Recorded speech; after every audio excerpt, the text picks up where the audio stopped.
क्या आप जानते हैं कि भारत में शादी के टूटने की दर लगातार बढ़ रही है? ये सिर्फ एक आंकड़ा नहीं है, बल्कि हमारे समाज के बदलते रिश्तों की एक बड़ी कहानी है। नमस्कार दोस्तों, मैं अभय आपका स्वागत करता हूं एक और खास वीडियो में। आज हम बात करेंगे भारत में क्यों शादियां फेल हो रही हैं। शुरुआत करते हैं एक दिलचस्प तथ्य से। इंडिया में डिवोर्स रेट पिछले कुछ सालों में लगभग दोगुना हो चुका है। नेशनल फैमिली हेल्थ सर्वे और इंडिया स्टेट्स रिपोर्ट की जानकारी के अनुसार खासकर महानगरों में यह आंकड़ा ज्यादा तेजी से बढ़ा है। लेकिन सवाल यह है कि आखिर कारण क्या है। पहला कारण है एक्सपेक्टेशंस का बदलना। आज की नई जनरेशन शादी से पहले करियर, पर्सनल ग्रोथ और इंडिपेंडेंस को ज्यादा महत्व देती है।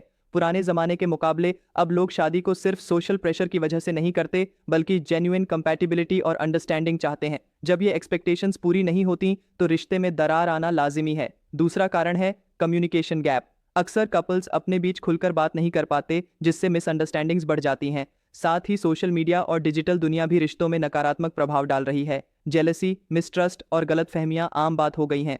तीसरा कारण है फाइनेंशियल स्ट्रेस। आज की महंगाई, नौकरी की अनिश्चितता और आर्थिक दबाव भी रिश्तों को कमजोर करता है। कई बार आर्थिक समस्याओं के कारण कपल्स एक दूसरे से दूर हो जाते हैं। वर्ल्ड इकोनॉमिक फोरम जैसी रिपोर्ट्स में भी आर्थिक तनाव को रिलेशनशिप्स पर बड़ा खतरा बताया गया है।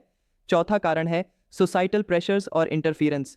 भारत में जॉइंट फैमिली सिस्टम अभी भी मौजूद है, पर कई बार परिवार की एक्सपेक्टेशंस और इंटरफियरेंस कपल्स की प्राइवेसी और डिसीजंस पर असर डालती है। ये इंटरफियरेंस अक्सर दिक्कतों का कारण बनती है। पांचवा कारण है जेंडर रोल्स और बदलती सोच। जहां एक तरफ महिलाएं आज स्वावलंबी और इंडिपेंडेंट हो रही हैं, वहीं ट्रेडिशनल जेंडर रोल्स में बदलाव ने कई बार विवाद और संघर्ष को जन्म दिया है। इक्वालिटी की लड़ाई में कई बार मिसअंडरस्टैंडिंग्स पैदा होती हैं।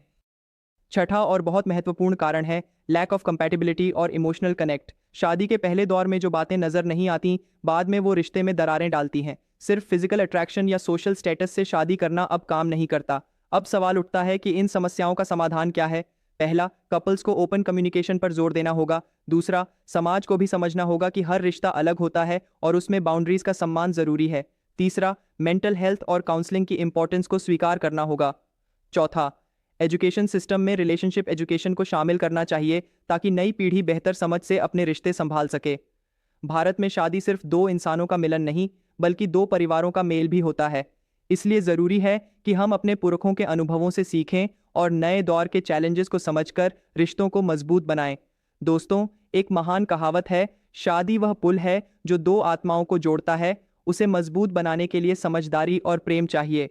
जैसे जैसे हमारा समाज बदल रहा है, हमें भी अपनी सोच और अप्रोच बदलनी होगी।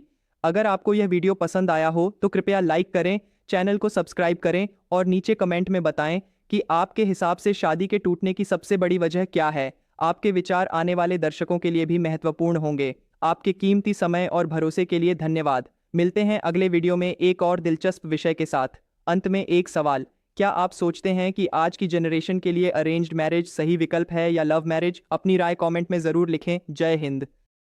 हम अपने इस वीडियो को यहीं पे कंक्लूड करते हैं। आपका सपोर्ट, आपका शेयर मेरे लिए फ्यूल का काम करेगा। इस जर्नी में मैं उतनी मेहनत, उतनी एफर्ट और लगा पाऊंगा। सो प्लीज आप इस वीडियो को जरूर शेयर करना। Comment down if you have any query, share this video. Thank you so much. तो अब मिलते हैं अपने अगले वीडियो में। Till then, work hard, stay healthy and keep studying. I am Abhay, signing off. जय श्री कृष्णा।